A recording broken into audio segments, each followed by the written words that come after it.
델리게이트 관련된 프로젝트 만들고 우리 실습을 한번 해봅시다. 세컨드 뷰 컨트롤러랑 뷰 컨트롤러의 의존성 관련된 이야기를 조금 많이 마지막에 말씀을 좀 드렸었어요. 서로 알아야만 되는 코드를 만든다면 이게 내가 프로그램을 짜는데 무조건 저 친구가 있어야 돼. 저 뷰 컨트롤러가 있어야만 내 코드가 완성된다고 하는 게 불완전하잖아요. 프로그램을 짰는데 누군가한테 내 코드를 보여주면서 저 이거 지금 A라는 코드 제가 짰는데요. 여기 이거 꼭 실행하시려면 B를 가져다가 이렇게 붙이셔야 돼요. 요 얘기가 불편한 거잖아요, 사실. 그런 부분을 개선하기 위해서 딱 여기까지만 동작하고요. 이 동작의 결과를 델리게이트로 넘겨드립니다로 하면 거기서 딱 역할이 명확하게 분리되는 거예요. 내가 하는 역할은 여기까지고 그 외 나는 뷰를 그리는 일만 하고 뷰가 완성된 다음에 기능이 동작하는 건 위임자에게 넘기겠습니다. 특정 클래스를 써서 거기에 있는 함수를 불러야만 코드가 실행된다고 하는 건 의존적인 코드가 되는 거니까. 그런 문제 때문에 델리게이트 패턴을 쓴다고 말씀을 드렸고 한 번만 더 해볼게요. 커맨드 쉬프트 N 누르면 새 프로젝트 만드는 팝업 다이얼로그가 뜨고 iOS 앱으로 할게요. iOS 앱 만들 거고 데모 델리게이트 거고요. 나머지는 다 넌으로 설정하는 넥스트. 여기다 델리게이트 데모라고 해서 프로젝트 아무것도 안 했고 프로젝트만 생성했습니다. 그리고 16% 실행. 그래 문제가 없는지 한번 확인하고 동작도 시키고 옵니다. 프로젝트 만들었고 스테이징 되어 있는 프로젝트 추가, 초기 설정, 기본 파일 및 스토리보드 추가. 그리고 뭐 다 하셨죠? 프로젝트 생성만 한 거니까 뭐 요거는 시간은 만들고 또 바로 넘어가도록 하겠습니다. 프로젝트 생성했고 봅시다. 델리게이트 이름이 뷰 컨트롤러잖아요. 얘를 메인으로 이름을 바꿔볼게요. 여기 우클릭하고 리팩터 리네임이라고 있습니다. 일괄 이름 리네임 변경 여기서 이름 바꾼다고 바뀌는 게 아니에요. 이름을 바꿔줄 때는 엑스코드에서 이제 우클릭해서 요 리네임 리팩터 리네임이라고 하는 걸 해주셔야 합니다. 이렇게 해야 지금 이 프로젝트 내에서 뷰 컨트롤러를 사용하는 모든 지점을 찾아준 다음에 내가 여기서 바꿔주면 메인 뷰 컨트롤러를 바꿔줄 거예요. 메인 뷰 컨트롤러 바꿔주면 지금 여기도 바뀌었고 파일 이름도 바뀌었고 클래스 이름도 바뀌었고 요 메인 뷰 컨트롤 그 스토리보드에서도 바뀌었죠. 바꿔주고 이름만 바꿨어요. 뷰 컨트롤러 하나 더 만들게요. 두 번째 뷰는 우리 새 파일 만드는 건 커맨드 N으로 하면 돼요. 커맨드 N 누르고 코코아 터치 클래스라고 말씀드렸습니다. 뷰 컨트롤러 상속받는 뷰 컨트롤러를 만들어주는 거고 커스텀 뷰 컨트롤러로 만들어주도록 하겠습니다. 이렇게 그러면 두 개의 뷰 컨트롤러가 있는 친구고 얘는 이제 두 번째 뷰 컨트롤러 델리게이트를 지정을 해볼 거예요. 메인에서 첫 번째 뷰 컨트롤러 첫 번째 뷰 기능이 좀 필요하겠죠. 셋업 해줘야죠 우리. 셋업 UI. 셋업 UI는 UI.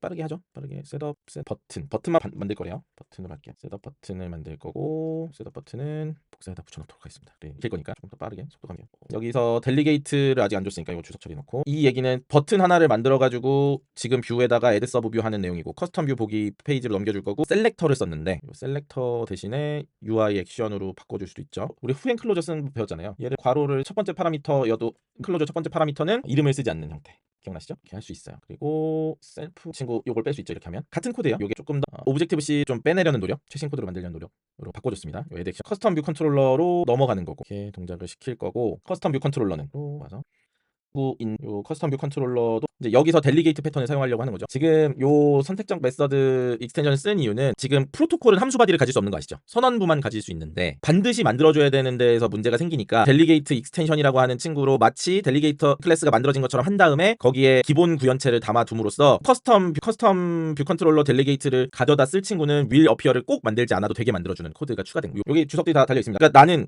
중간 4개체인 거예요. 델리게이트라고 하는 프로토콜은 2개의 다른 코드가 서로 통신을 하는데 의존 관계를 갖지 않게 하려고 중간에 두는 매개체 같은 거예요. 요 패턴이 되게 많이 나와요. UI킷에서 많이 나오니까 설명드리는 거고. 그래서 커스텀 뷰 컨트롤러 델리게이트는 내가 만든 커스텀 뷰 컨트롤러가 여러 가지 일을 수행하고 나서는 내가 이거 뭔가를 전달해 줄 건데 그 전달해 주는 것이 누구든 상관없고 중개자한테 내가 넘겨줄 테니 너가 그쪽에 전달해 줘 하는 중개자를 두니까 그게 꼭 메인 뷰 컨트롤러가 아니어도 되는 거잖아요. 다른 뷰 컨트롤러도 갖다 붙일 수 있는 거고 그런 자유도가 높아지는 거니까 그런 의미에서의 의존 분리고 통신을 시켜주는 거고 결합도를 낮추는 거죠. 지금 커스텀 뷰를 만들기 전에 커스텀 뷰 컨트롤러 만들기 전에 델리게이트부터 붙였어요. 그래서 여기서는 디드 탭 버튼 사용자가 탭했을 때 호출되는 버튼 페이지에 닫히지 않아도 호출이 될 겁니다. 그래서 여기다가 내가 델리게이트를 가지고 있는 클래스니까 이 위임자가 걔가 알아서 생겼다가 사라질 거니까 내가 만약에 거기에 의존성 여기가 스트롱 타입이라면 참조 카운트가 증가하고 그런 델리게이트 속성이 필요하고요. 그리고 변수들 몇 개 넣고 뷰 디드 로드에서 셋업하고 셋업 필요하죠. 펑션 셋업 UI 셋업은 처리했고요. 텍스트 필드 설정하고 제약 조건 추가하고 버튼 탭트라고 하는 셀렉터 여기도 셀렉터를 썼어요. 일단 버튼 탭트 추가를 하고 버튼이 탭되면 델리게이트가 불리는 코드고요. 그리고 여기에 선택적인 인터페이스가 하나 더 들어갔어요. 어피어 배웠죠 우리? 화면이 등장하기 직전에 불리는 곳에서 델리게이트 will 어피어를 호출을 할 겁니다. 이렇게 동작하는 코드고요. 버튼 탭트는 다시 바꿔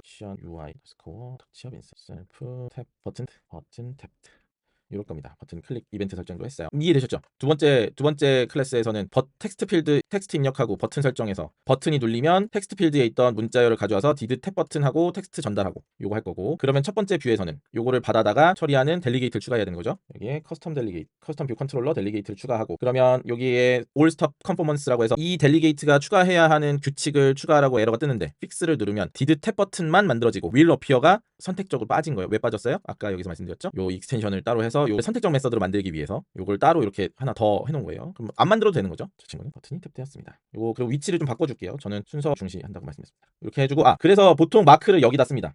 델리게이션 메서드들은 규칙으로 의해서 꼭 만들어줘야 되는 메서드들이잖아요. 걔네들 모아주세요. 그리고 마크로 모아주면 돼요. 그러면 내가 나중에 수정할 때도 뭐 이런 것들 마크로 다 지정해놓으면 코드가 길어져도 한눈에 보실 수 있어요. 자, 그리고 하나 더 선택적인 거겠지만 만들어주죠. 윌 어피어. 자, 이렇게 윌 어피어까지 만들어주고, 요게 중요하죠. 지금 커스텀 VC 델리게이트를 셀프로 지정한, 그러니까 요것만 전달한 거니까 내가 주입한 거잖아요. 자, 이게 그래서 주입 패턴이라고 부르는 이유는 상대방을 만들어 놓고 나를 갖다 끼워 넣잖아요. 상대방이 갖고 있는 프로퍼티에다가 나를 등록하는 거잖아요. 거꾸로 이게 그래서 주입이 되는 거잖아요. 인젝션 하는 거죠. 이런 게. 그래서 의존성이 서로 없는 코드들을 의존 주입으로 만들어주면 느슨한 결합이 된다는 얘기예요. 내가 관심 갖고 있는 내 코드가 동작하는 부분은 다 만들어 놓고 내가 만들지 않아도 되는 부분, 상대방이 해줬으면 하는 부분만 남겨놓은 거예요. 그래서 그 부분을 여기 델리게이트라고 하는 프로퍼티를 통해서 내 코드, 다른 코드를 주입하게 만들어준 거예요. 이렇게 하면 누가 오든 상관없으니까 비어있는 공석인 거죠. 델리게이트라고 하는 프로퍼티는 공석이었다가 처음 만들어졌을 때는 널이었다가 여기서 참조를 등록함으로써 요게 동작하기 시작하고, 그래서 커스텀 뷰 컨트롤러 안에서는 값이 지정 안 돼 있을 땐 그냥 스킵되고, 값이 들어왔으니까 메인 뷰 컨트롤러의 윌 어피어가 동작하고 메인 뷰 컨트롤러의 버튼이 동작하게 되는 거죠. 그러니까 비워놓은 거예요. 이 자리를 비워놓은 거예요. 누군가 델리게이트 패턴을 써서 통신을 원하면 전달해 줄 거야. 나는 거기까지야. 내 역할은 거기까지. 난 여기까지만 하고 딱 넘겨줄 테니까 나머지는 네가 알아서 하는 거예요.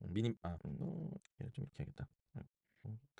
누르면, 그러니까 지금 심지어 나타나기 전에 뜨죠. 윌 어피어가 눈에 보이진 않아요. 나타날 예정이 먼저 떴어요. 그리고 텍스트를 입력하고 전송 누르면 텍스트 입력했습니다. 오류 메시지는 그때 말씀드렸죠. 이거는 그 에뮬레이터라서 그래요. 에뮬레이터에서 지금 그렇대요. 문제가 있대요. 자, 그래서 전송 누르면 계속 버튼이 탭될 때마다, 지금 이 버튼과 텍스트 필드는 커스텀 뷰 컨트롤러에 있는데 함수는 메인 컨트롤러에 있잖아요. 그래서 전달이 잘 된 거죠. 서로 알지 못해도. 서로 관련이 없어요. 커스텀 뷰 컨트롤러는 메인 뷰 컨트롤러를 본 적이 없어요. 그냥 자기는 델리게이터한테 던져줬을 뿐이에요. 그리고 메인 뷰 컨트롤러는 델리게이트 패턴을 구현해놨을 뿐이에요. 누군가 전달해 주겠지. 그렇죠? 그래서 이게 의존 분리가 되는, 중간 매개가 되는 그런 형태입니다. 깔끔하고 예쁘긴 하더라고요. 지금 이것도, 이 코드도 지금 이렇게 마크 이렇게 했지만 많이 이렇게 하더라고요. 얘를 이렇게 해서 아예 익스텐션을 분리해 버리더라고요. 그게 더 깔끔한 것 같기도 해요. 동작은 똑같이 합니다. 위치의 차이인데 이렇게 쓰는 분들도 꽤 많고, 이게 깔끔해 보여서 좋더라고요. 저도 그러니까 쓰면서도 그 생각했는데, 지금 이 익스텐션도 분리할 수 있어요. 익스텐션도 같은 모듈 안에만 있으면, 스위프트는 프로그래밍 언어랑 다르게 모듈 안에서 네임스페이스 공유되잖아요. 같은 모듈 안에 있으면 클래스 이름이 공유돼요. 그래서 파일이 어디 있든 상관이 없어요. 파일 프라이빗 쓰지만 않으면. 그러니까 여기 그 스위프트는 파일 프라이빗이 있잖아요. 파일 프라이빗을 쓰면 얘가 바깥으로 못 나가는데, 그냥 쓰는 거는 이 전체 모듈 프로젝트 안에 어디 있든 상관이 없어서 코드가 길어질 것 같으면 분리해서 짜기도 해요. 뭐 예를 들면 이것도 익스텐션도 어떻게 분리할 수 있냐면, 만들어서 보통 이런 이름을 써요. 메인 뷰 컨트롤러 플러스 커스텀 뷰 컨트롤러 델리게이트, 이렇게 이름을 짓습니다. 이름이 좀 길긴 하지만 이렇게 분리해두면 이름이 좀 길어졌죠. 임포트 저거 해줘야 되는 거죠. 네, 되죠? 네, 됩니다. 걱정했어 순간. 정의부도 이 친구 파일 분리하면 되죠. 커스텀에다가 넣어줘도 됩니다. 이러면 다 파일 분리했죠. 심지어 이거 익스텐션 이것도 오간 것 같고, 여기까지 분리하는 거. 코드 조금 더 정리는 됐죠. 근데 여기까지 해서 델리게이트 다 해보셨죠?